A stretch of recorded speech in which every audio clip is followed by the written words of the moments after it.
March 9, 1945, 10:28 in the evening, and the air raid sirens began their wail across Tokyo, a sound that had become almost routine in the capital of an empire now fighting for its survival.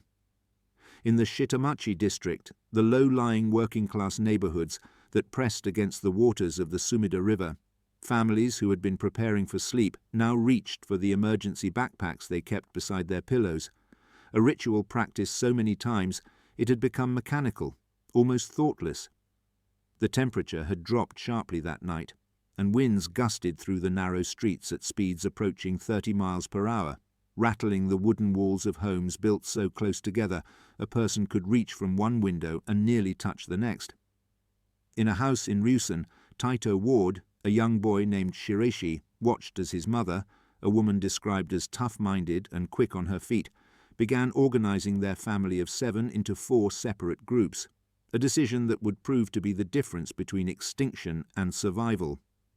No one in that moment could have known that what was about to unfold over the next 6 hours would surpass every catastrophe humanity had yet inflicted upon itself in a single night, that more people would die by fire in Tokyo than had perished in any raid in human history, more than would later die at Hiroshima, more than at Nagasaki, more even than at Dresden or Hamburg,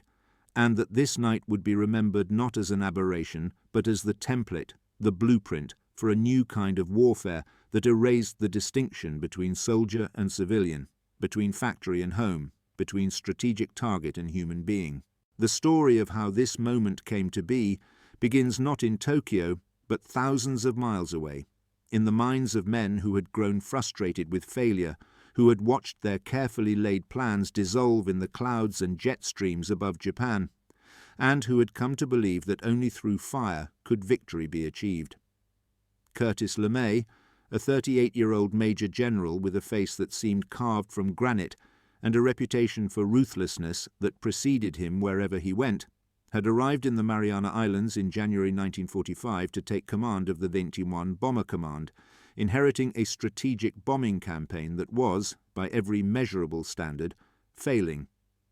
His predecessor, Haywood Hansel, had been a believer in precision bombing, in the doctrine that wars could be won by destroying an enemy's industrial capacity while minimizing civilian casualties, striking factories and refineries and rail yards with the kind of surgical accuracy that air power theorists had promised for decades. But the reality above Japan bore no resemblance to the theory conceived in classrooms and briefing rooms. The jet stream that roared across the Japanese archipelago at altitudes of 25,000 feet turned precision bombing into a cruel joke, with winds exceeding 200 miles per hour scattering bomb loads across empty countryside, or pushing them so far off target they might as well have been dropped from a blindfold. Cloud cover obscured targets on all but 7 days each month on average, and even when the skies cleared, the strain on the B-29 engines at high altitude, combined with the fuel required to maintain formation flying and the weight of defensive armament and gunners, meant that each superfortress could carry only a fraction of its theoretical bomb load. The results were devastating not to the enemy, but to American hopes and American lives, with planes lost to mechanical failure and Japanese fighters while accomplishing almost nothing of strategic value. LeMay looked at this situation with the cold pragmatism that defined his approach to warfare and concluded that everything had to change. He was a man who had learned his craft over the skies of Europe, who had seen what incendiary bombs could do to cities like Hamburg, and who believed without reservation or moral hesitation that the way to end a war was to kill enough of the enemy's people that they lost the will to continue fighting. In his own words, delivered years later with a frankness that shocked even those who knew him, he stated that you had to kill people, and when you killed enough of them, they stopped fighting. This was not strategy dressed in euphemism, but warfare stripped to its essence, and LeMay brought this philosophy to bear on the problem of Japan with a clarity that was, depending on one's perspective, either brilliant or monstrous, and quite possibly both. In early March, after consulting with his staff and analyzing the failures of previous raids, he made a series of decisions that would transform the air war in the Pacific and cement his place in history as either a strategic genius who shortened the war and saved American lives, or as a war criminal who deliberately targeted civilians and should have been prosecuted had Japan won the conflict, an assessment LeMay himself acknowledged as likely. The first decision was to abandon high-altitude bombing entirely and bring the B-29s down to between 5,000 and 7,000 feet, an altitude where the jet stream could not scatter their bombs and where the accuracy would improve dramatically. This decision carried enormous risk, as it would expose the bombers to Japanese anti-aircraft fire and fighter aircraft, turning what had been a relatively safe mission into a potential massacre of American aircrews. The second decision was to conduct the raids at night rather than during the day, relying on the darkness for protection and on the LORAN navigation systems that worked more effectively after dusk. Night raids also meant that the bombers could not maintain formation, as visual references disappeared in the dark, so each plane would fly individually to the target, further reducing fuel consumption. The third decision was perhaps the most shocking to the crews who would fly the mission. LeMay ordered that all defensive armament be removed from the B-29s except for the tailguns, stripping out the gunners and their heavy ammunition to reduce weight. The rationale was that Japanese night fighter capability was minimal, with intelligence suggesting only 2 dedicated night fighter units, and that the weight saved could be converted into additional bomb load. The cumulative effect of these changes meant that each B-29 could carry twice its normal payload, and LeMay intended to send not the usual 100 bombers, but every aircraft he could put in the air, more than 300 superfortresses launching from the coral runways that had been bulldozed into existence on Saipan, Tinian and Guam. The Mariana Islands had been purchased with American blood just months earlier, with battles on Saipan that killed 3,000 Americans and 24,000 Japanese, followed by equally brutal fighting on Tinian and Guam. Naval construction battalions, the Seabees, had begun building airfields even before the ground fighting ended, transforming these tropical islands into what one observer called the largest airport in the world, with 6 massive runways on Tinian alone, each one a 10-lane highway nearly 2 miles long, surrounded by rows of gleaming B-29s that made the island look from the air like a giant aircraft carrier. These bases represented an investment of extraordinary resources and engineering, capable of being supplied directly by ship from the United States, and they brought Tokyo within range of American air power for the first time in a sustained and systematic way. From these islands, LeMay would launch his campaign, and he chose Tokyo as his first target for reasons both strategic and symbolic. The city was the heart of the Japanese Empire, home to millions of people, and, crucially, its densely packed wooden neighborhoods served as a vast cottage industry that fed parts and materials into Japan's war machine. Many homes doubled as small workshops, where families assembled components for aircraft, weapons and munitions, making the distinction between residential area and industrial target almost meaningless in the eyes of American planners. But there was another consideration that made Tokyo uniquely vulnerable to the weapon LeMay had chosen. The city's construction was almost entirely wood, with structures built close together in a traditional architectural style that had evolved over centuries, but had never been designed to withstand the kind of assault that was now being prepared. LeMay planned to attack not with high-explosive bombs, but with incendiaries, specifically with a weapon that had been developed by the Standard Oil Development Company and designated the M69 incendiary bomblet, nicknamed by the men who loaded them into bomb bays as Tokyo calling cards. The M69 was a simple but devastatingly effective device, a hexagonal steel pipe 3 inches in diameter and 20 inches long, weighing just 6 pounds, filled with napalm, a jellied gasoline compound that burned with intense heat and was nearly impossible to extinguish with water. Each M69 was packaged into cluster bombs that held 38 individual bomblets, and these clusters were designed to open at an altitude of 2,000 feet, releasing their contents to drift down on cotton streamers that oriented the bomblets nose down. Upon impact, either with a roof or with the ground, a timing fuse would burn for 3 to 5 seconds, enough time for the bomblet to come to rest on its side, and then a small explosive charge of black powder would detonate, propelling the ignited napalm up to 100 feet in jets of flaming gel that spread out and ignited everything they touched, creating fires that burned at temperatures up to 1,000 degrees Fahrenheit for 8 to 20 minutes. The 500-pound cluster bomb containing these M69s constituted the primary weapon that would be loaded into the B-29s for the Tokyo mission,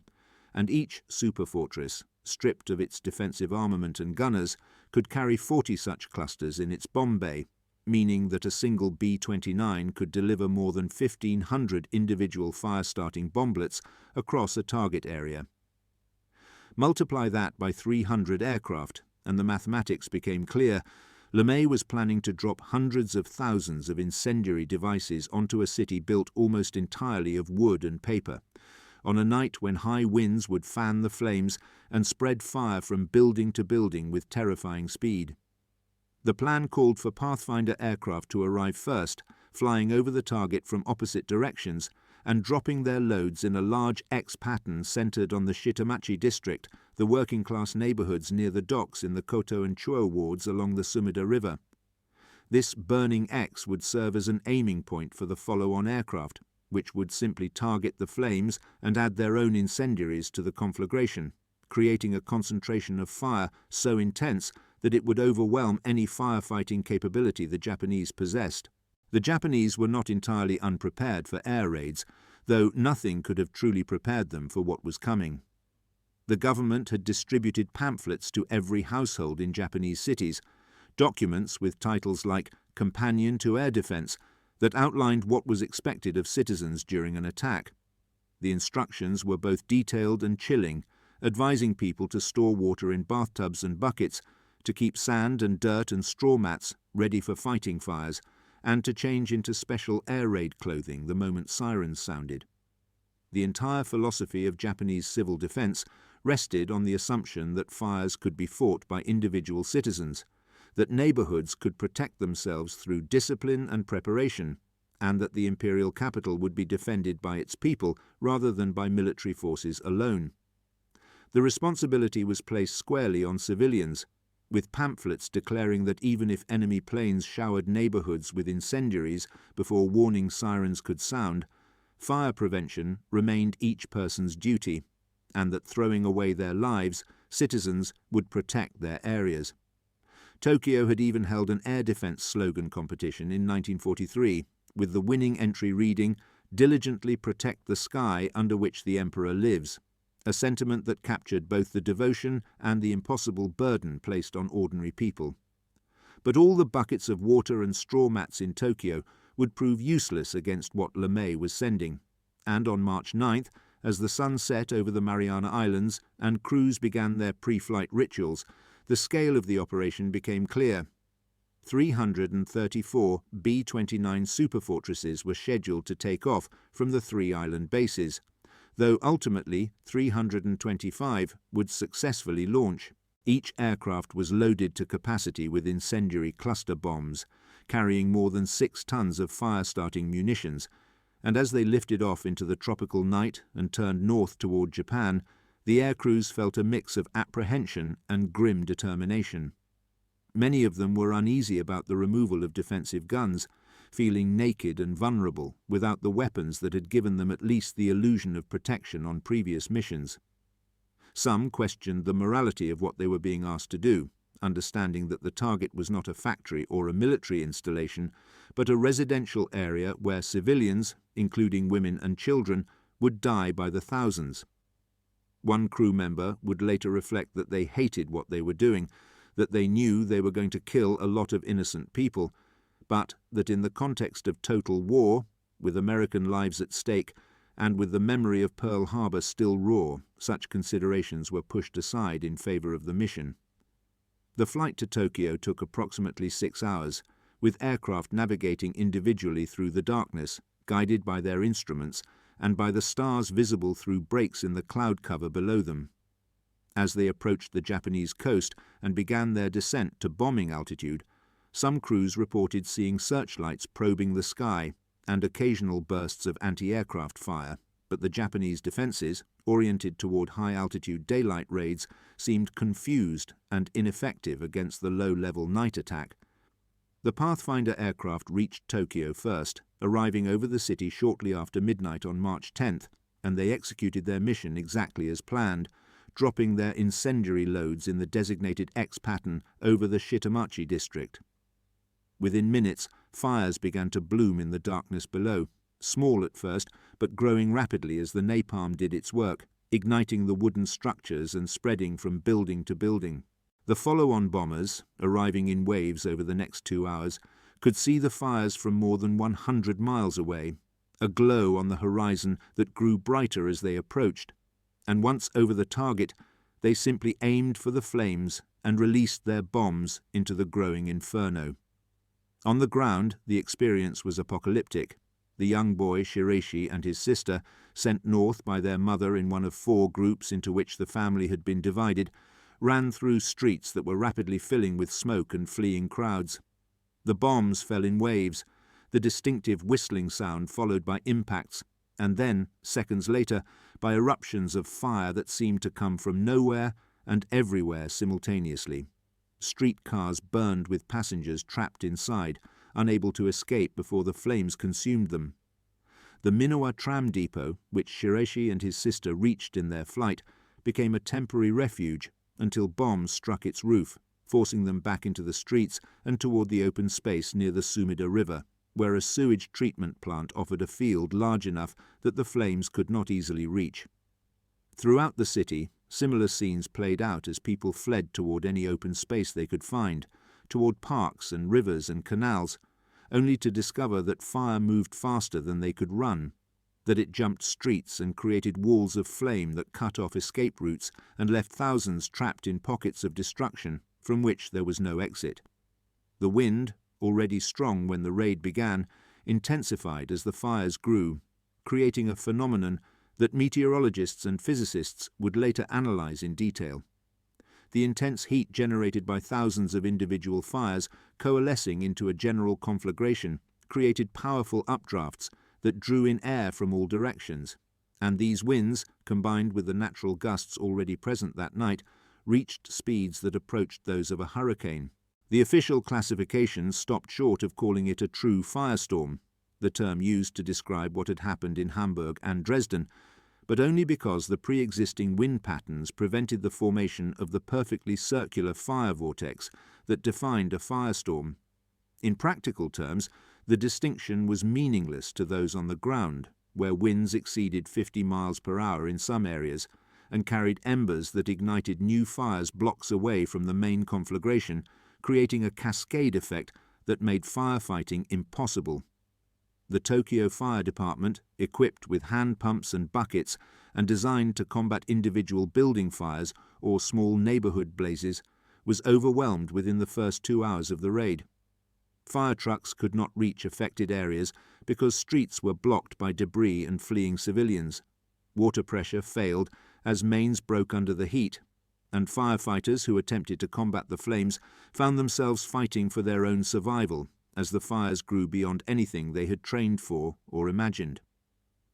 Brigadier General Thomas Power, the overall air commander of the mission, circled above Tokyo for 90 minutes, remaining over the target far longer than was tactically advisable, marking his handheld map with red crosses to indicate blocks where fires had broken out. He wore his red crayon down to a nub, and his crew members grew increasingly nervous about lingering so long over what was still, in theory, a defended target. But Power was not unmoved by what he witnessed below. He later described the scene as the greatest single disaster incurred by any enemy in military history, a statement that mixed professional pride with an acknowledgement of the human cost that was visible even from 20,000 feet. The fires created updrafts so powerful that they caught some B-29s and threw them thousands of feet upward in seconds, a terrifying experience for crews who found their aircraft suddenly climbing uncontrollably. 27 B-29s were lost during the mission, some shot down by anti-aircraft fire, others victims of mechanical failure, and some caught in the massive updrafts and thermal currents that literally tore them apart or sent them tumbling out of control. The all-clear siren sounded at 2:37 in the morning Tokyo time, though by then the damage was done and the fires were beyond any hope of control. The raid had lasted less than 3 hours from first bomb to last, but in that brief span, Tokyo had been transformed from a functioning city into a landscape of ash and ruin. 15.8 square miles of the city had been destroyed, an area larger than many American cities of the era, simply erased from existence. The official casualty figures, compiled by both Japanese and American authorities after the war, estimated that approximately 100,000 people died that night, with another 40,000 injured and more than 1 million left homeless. But these numbers, while staggering, may actually understate the true toll, as researchers have noted that both governments had reasons to minimize the death count, and that given the population density of the affected areas, which reached as high as 135,000 people per square mile, the actual casualties may have been significantly higher. The Strategic Bombing Survey concluded that probably more persons lost their lives by fire at Tokyo in that 6-hour period than at any time in the history of man, and that people died from extreme heat, from oxygen deficiency, from carbon monoxide asphyxiation, from being trampled beneath the feet of stampeding crowds, and from drowning in canals and rivers where they had sought refuge from the flames. The most vulnerable victims were women, children, and the elderly, those least able to flee quickly or to survive the physical ordeal of escape through burning streets. An estimated 1.5 million people lived in the burned-out areas, and with the near-total inability to fight fires of such magnitude, the survival rate in the worst affected neighborhoods was devastatingly low. Families were separated in the chaos, with some members surviving and others perishing, and the morning after the raid revealed scenes that defied comprehension, bodies charred beyond recognition, entire neighborhoods reduced to ash, and survivors wandering through the ruins, searching for loved ones or for any remnant of their former lives. Shiraishi and his family, incredibly, all 7 members survived, though they were scattered across the city and took 4 days to reunite. Their home in Ryusen was gone, and they took temporary refuge with an aunt near Omori Beach, 18 kilometers to the south. 4 days after the initial raid, the remaining 2 sisters were located, and the entire family was together again, an extraordinary outcome amid widespread loss, as Shiraishi himself later acknowledged. But their ordeal was far from over, because the March 9 raid on Tokyo was not an isolated event, but the beginning of a systematic campaign. LeMay had planned an intense series of raids against targets on the island of Honshu between March 9 and March 22, timed to coincide with preparations for the invasion of Okinawa scheduled for April 1. On April 14, another air raid destroyed the home where Shiraishi's family had taken refuge with their aunt, forcing them to move again, and on May 25, the neighborhood in Magame where they had relocated was also bombed, marking Shiraishi's 3rd experience of aerial bombardment in less than 3 months. Between December 6, 1944 and August 13, 1945, Tokyo endured 65 separate air raids that resulted in more than 137,000 casualties, nearly 800,000 homes and buildings destroyed, and more than 2.5 million people displaced. The March 9 raid remained the deadliest single event, but it was part of a broader firebombing campaign that targeted Japanese cities systematically, destroying urban areas across the country with a thoroughness that left few places untouched. The moral questions raised by this campaign have never been fully resolved and remain subjects of intense debate among historians, military strategists, and ethicists decades after the war ended. LeMay himself acknowledged the ambiguity of his actions, famously stating in later interviews that if the United States had lost the war, he and his staff would likely have been prosecuted as war criminals. Robert McNamara, who worked as a statistical analyst under LeMay's command during the war and later served as Secretary of Defense, reflected on these operations in the documentary The Fog of War, noting that LeMay believed war was cruelty, that he was trying to save the nation, and that he was prepared to do whatever killing was necessary to achieve that end. McNamara characterized it as a very difficult position for sensitive human beings to be in, an acknowledgement that the moral weight of deliberately targeting civilians created psychological burdens that persisted long after the war. American airmen who participated in the firebombing missions have spoken about the particular horror they witnessed being inflicted on those below, with some expressing feelings of guilt and others defending their actions as necessary to end the war and save American lives that would have been lost in a ground invasion of Japan. The question of whether the indiscriminate bombing of Japanese cities constituted democide, the intentional killing of unarmed civilians, has been addressed by scholars who argue that bombs were dropped intentionally on unarmed civilians in their homes and at work, and that these people died not because they lived near military targets or were caught in crossfire, but because of their nationality and the urban area in which they lived. By this definition, the firebombing campaign meets the criteria for mass murder, a conclusion that some researchers have reached based on the deliberate targeting of residential areas and the acceptance of massive civilian casualties as not merely a side effect but as a primary objective of the raids.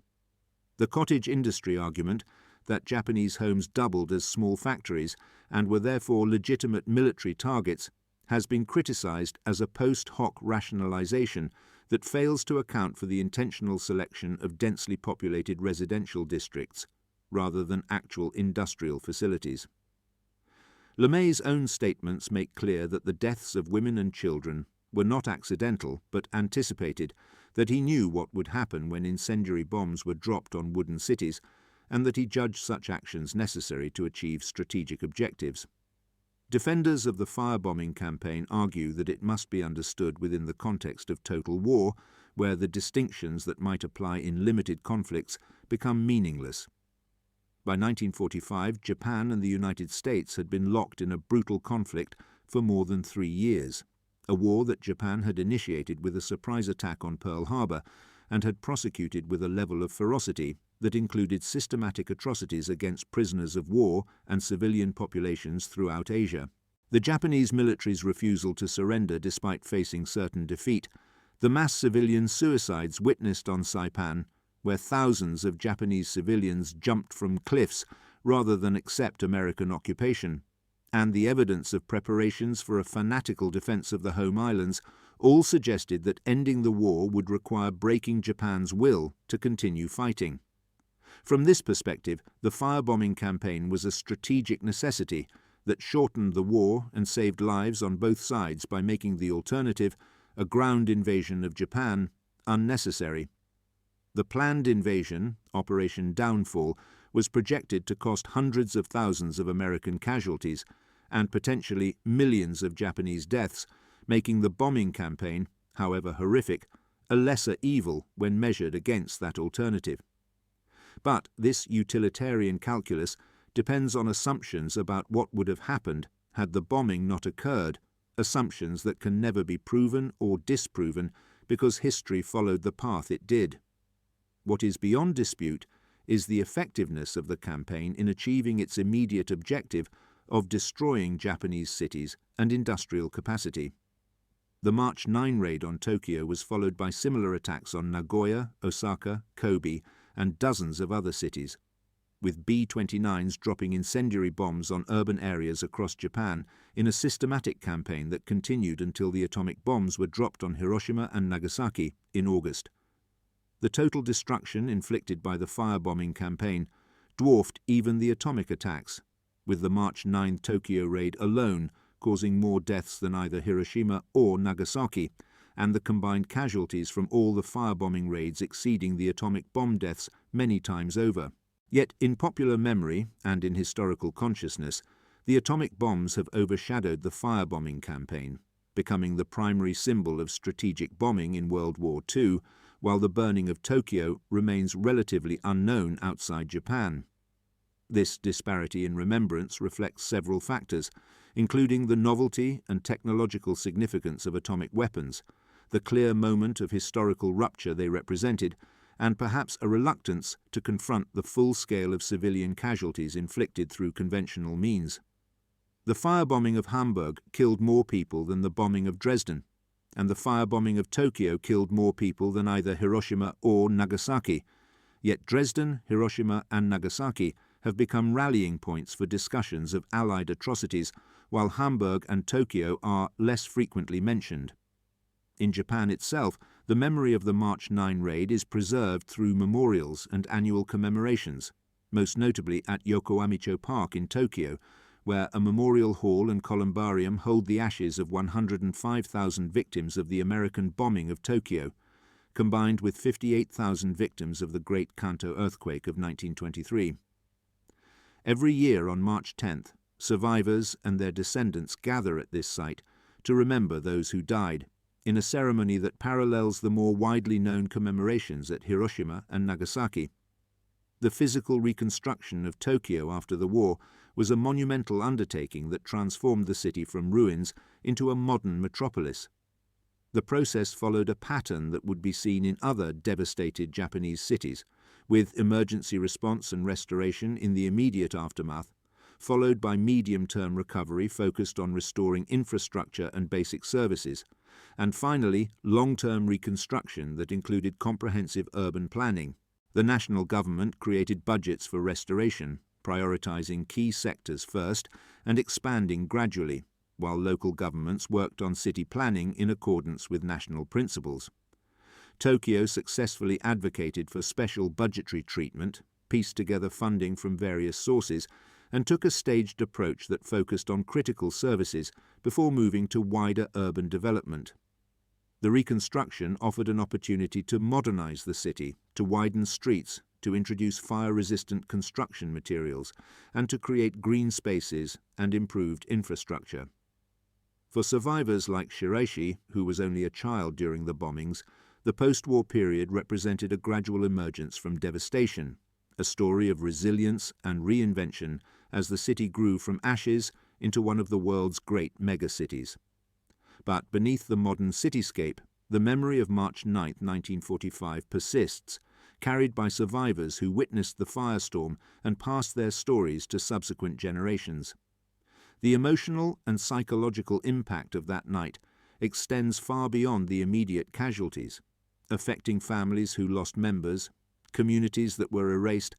and an entire nation that experienced the vulnerability of total warfare in a way that shaped post-war Japanese identity and its relationship with military power.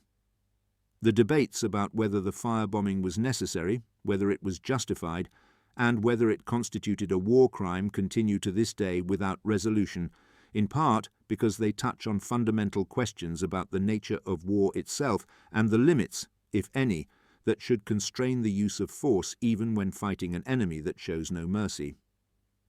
LeMay never expressed regret for his decisions, maintaining until his death that he had done what was necessary to save American lives and to end the war as quickly as possible. The crews who flew the missions carried their own burdens, some finding justification in victory, and others haunted by memories of what they saw and did. The technical aspects of the raid, the innovative tactics that LeMay developed, and the effectiveness of the M69 incendiary bomb all became subjects of military study and analysis in the decades that followed. The principle of low-altitude night bombing with incendiaries against urban targets became doctrine, applied in subsequent conflicts with varying degrees of success and controversy. The B-29 Superfortress, which had struggled to justify its enormous development costs and production expenses through the ineffective high-altitude precision bombing campaign, proved its value through the firebombing missions, becoming the primary instrument of strategic bombing in the Pacific and ultimately the delivery system for the atomic bombs that ended the war. The bases in the Mariana Islands, built with such enormous effort and at such high cost in American and Japanese lives, served their purpose, providing the platform from which American air power reached Japan and from which the final blows of the war were delivered. Looking back at the night of March 9, 1945 from the perspective of 8 decades later, the firebombing of Tokyo stands as one of the defining moments of World War II and of the 20th century, a demonstration of both human ingenuity and human capacity for destruction on a scale that still challenges comprehension. The fact that it killed more people in 6 hours than any other single air raid in history, that it destroyed more of a major city in one night than had been destroyed by any previous bombing campaign over months, and that it accomplished these results using conventional weapons rather than atomic bombs, all underscore the terrible effectiveness of the tactics that LeMay devised and the weapon systems that American industry had developed. The M69 incendiary bomblet, that simple 6-pound steel pipe filled with napalm, proved more destructive when used in mass than almost any other weapon of the war, a testament to the vulnerability of urban civilization to fire when fire is weaponized and deployed without restraint. The survivors who lived through that night carry with them memories that remain vivid decades later, memories of running through burning streets, of watching their city transform into an inferno, of heat so intense it boiled the water in canals and asphyxiated people who never saw flames but who died from lack of oxygen as the fires consumed the air itself. Shiraishi, who fled north with his sister while their mother divided the family to maximize the chances that some would survive, who watched streetcars burn with people trapped inside, who found temporary refuge in places that themselves became targets, represents both the randomness of survival and the resilience of those who endured. His family's reunion,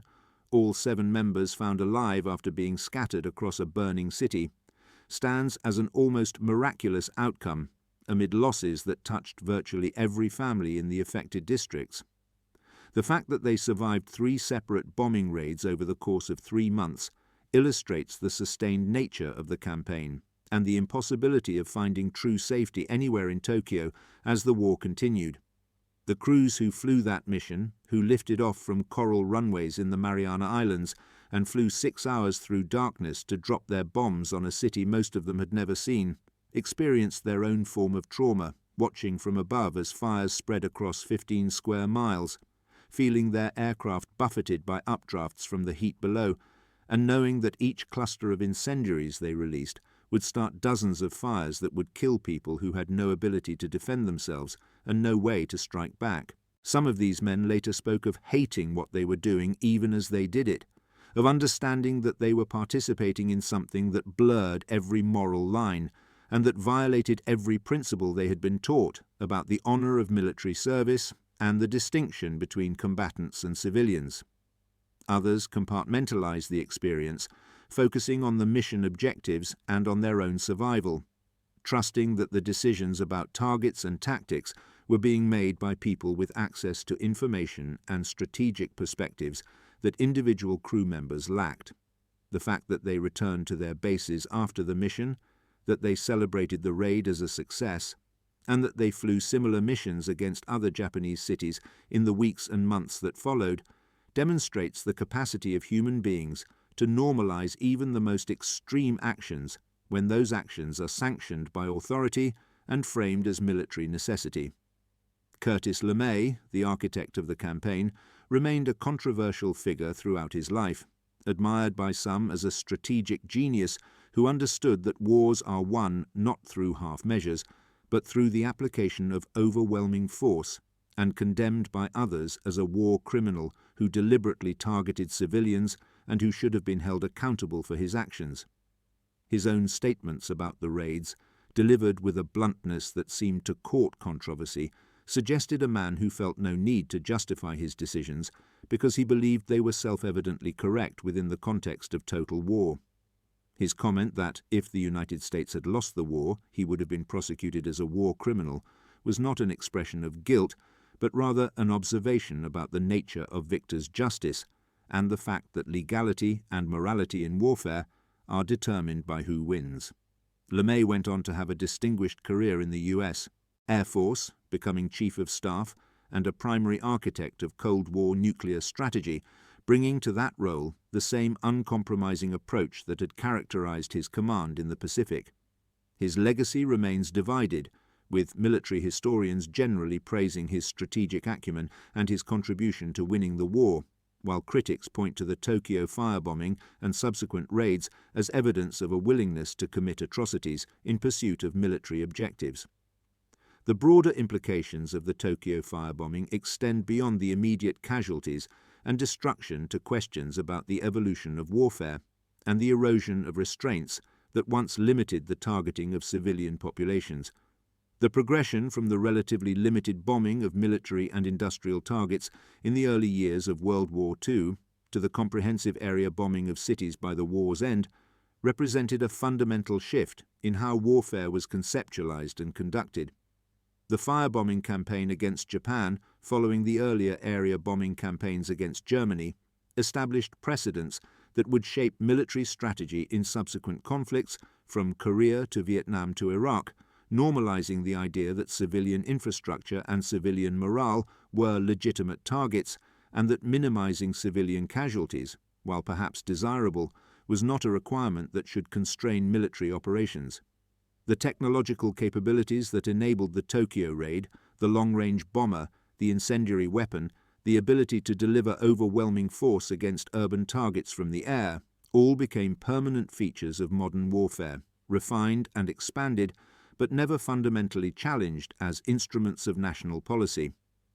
In the immediate context of World War II, the Tokyo firebombing achieved its objective of demonstrating American air power's ability to destroy Japanese cities and of undermining Japanese civilian morale. Whether it actually shortened the war or saved lives remains a subject of debate that cannot be definitively resolved, as there is no way to know what would have happened had the firebombing campaign not been conducted.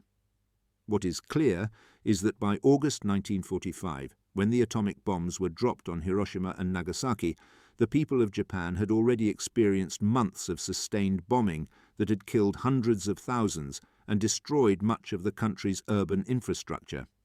The atomic bombs represented a new technology and a new level of destructive power, but they were deployed against a population that had already learned, through fire, what total war meant and what price was exacted when empires clashed with no restraints on violence.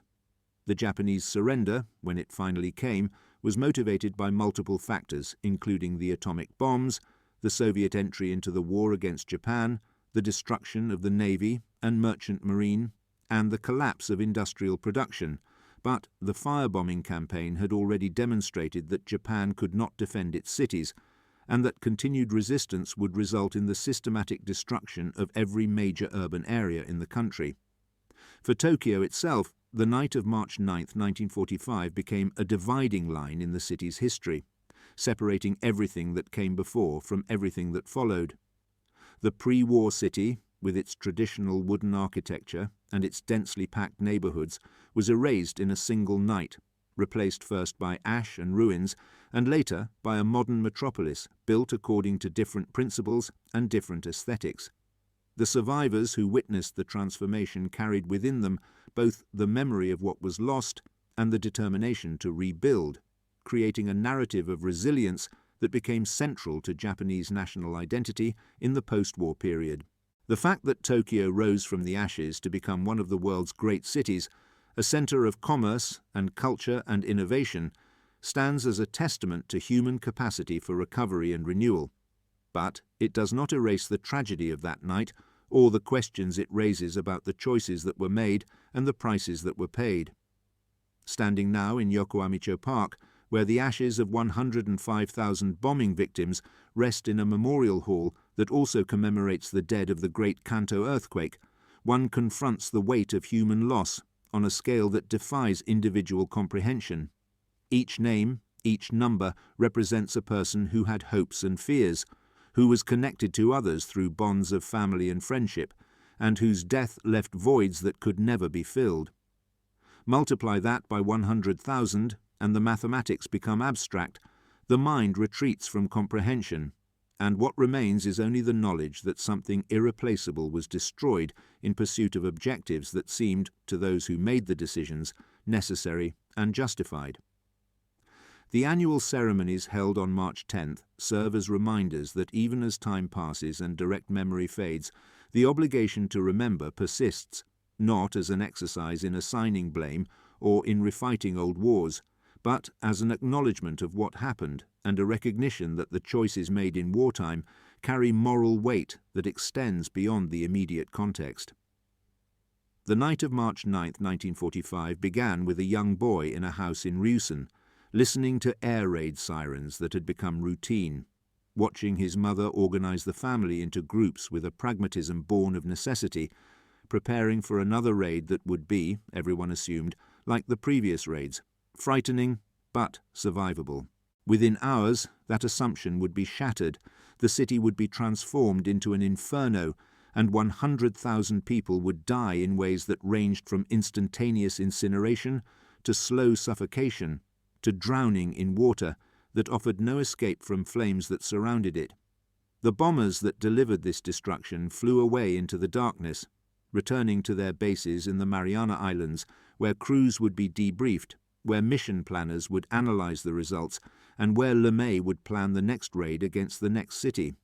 The cycle would continue for months, with Japanese cities burning one after another, until finally the atomic bombs ended the war and created a new horror that overshadowed even what had come before. But for those 6 hours on the night of March 9, 1945, Tokyo burned with an intensity that had never been matched, a fire that consumed 15 square miles of a great city and killed more people than any other air raid in human history, a fire that was not an accident or a miscalculation, but a deliberate act, planned in detail and executed with precision, a fire that demonstrated what human beings could do when they decided that victory required the destruction of cities and all who lived within them, a fire whose light still casts shadows across the decades, illuminating questions about warfare and morality that remain as urgent today as they were on that terrible night 80 years ago.